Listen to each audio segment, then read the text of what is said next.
എത്ര തൊഴുതിട്ടും മതി വരുന്നില്ലല്ലോ അച്ചായി പൊന്നുമോൾക്ക്. മനമാകെ ആനന്ദം കൊണ്ടെന്റെ കണ്ണിലും കണ്ണുനീർ വന്നുവല്ലോ.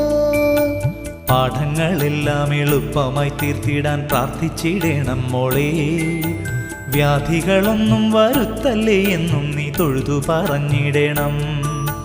ഭക്തിയോടെന്നും ആ നാമങ്ങൾ ചൊല്ലിട്ട് പാദം വണങ്ങിടുമ്പോൾ ചിത്തശുദ്ധിയോടെ ജീവിക്കുവാനും അനുഗ്രഹമേകുമല്ലോ.